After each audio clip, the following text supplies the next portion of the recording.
Hi guys, it's Shaylee. Welcome back to week number 3, and this is our final week for the Wandering Lattice Quilt Along. This week we are sewing our blocks together. You can sew them together from a big stack, but I prefer laying out my quilts to create a plan. I don't have a design wall, so rather than crawling around on the floor, which you can do, I lay mine out on our large kitchen table. It's not wide enough to fit all the blocks in a row, so I work my way down each column. Once I'm happy, I'll stack and scoot things around, and then I'll neatly stack it all back up, label my rows, and carry them to my sewing area to finish assembly. Now that I've shown you how I avoid laying my quilts out on the floor, I am ready to start sewing them together. And I will sew them together in the rows that I set up. So this is my top left corner of my quilt.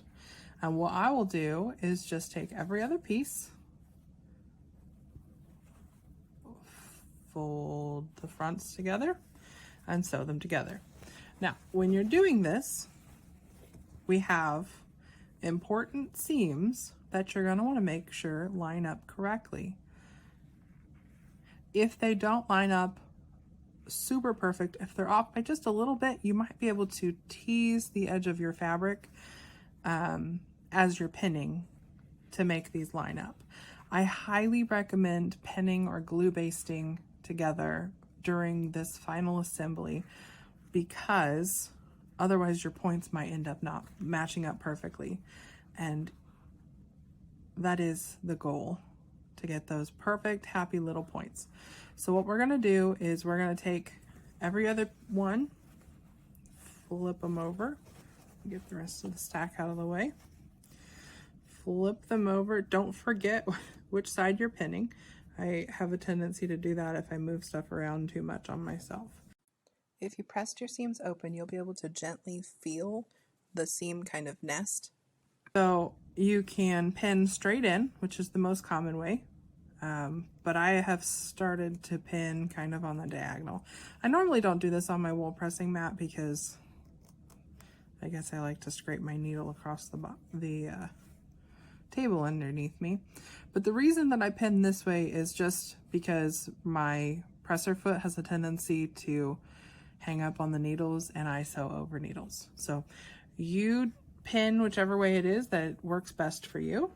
I just stick a pin in to make sure that those seams, I don't know if you can see it very good, those seams match up perfectly right there. If they match really good here, they should match a 1/4 inch in.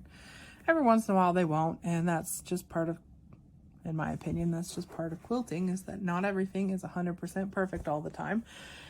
But it sure is nice when we can get close to it. So that's my goal, is close enough to perfect that when you're standing a couple feet away, you don't notice.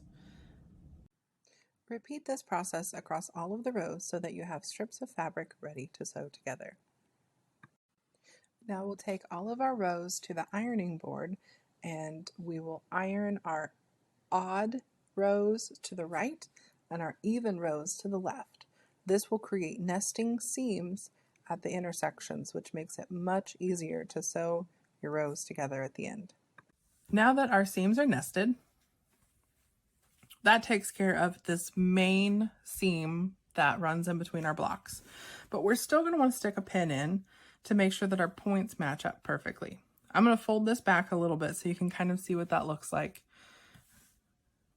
I assume that you can see what that looks like. I'll get in the light better. I quilt at night, and so I lose my daylight, and I apologize for that for you guys tonight. I could not get the lights set up good enough. So we're going to want to stick a pin in for this fabric C joiner to make sure that everything matches up perfectly. If you've got fabric that's a little bit off, go ahead and you'll be able to kind of ease it. And I know that sounds silly for those of you that have never done it before. It seems like, how can you just magically make fabric fit better? Here's an okay example. You may not be able to tell it, but this blue piece of fabric is much looser than the bottom. But if I go ahead and pin it, as I sew, my machine kind of feeds that in and it magically corrects a lot more than you think it can. If you've got a piece of fabric that's significantly bunched like this, it may or may not ease as well. It's going to take a little bit more finagling. I don't actually know what the correct way to fix that is. You can make yourself a tiny little pleat, which will irritate you, but it won't be noticed by anyone who doesn't quilt. Our last step is to work down the quilt to pin and sew the rows together.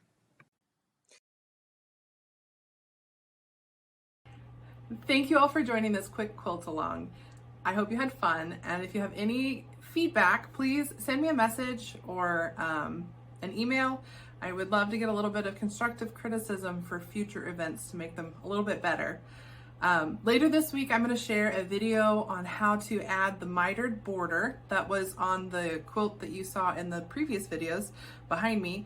That mitered border is not part of the original pattern. It is something that I like to add to my quilts, and so I'm just going to share that as a general video. You can add it to your Wandering Lattice quilt, or you might need it for a future project. And then in 2 weeks or so, when I get it filmed, I will share a video on how to quilt and bind your quilt top on a standard sewing machine.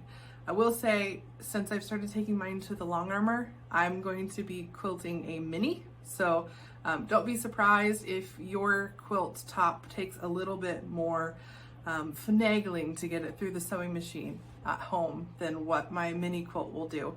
But I have done it at home before, and you can too. So I hope you enjoy those future videos, and I hope you had a lot of fun. I can't wait to see who wins our grand prize drawing.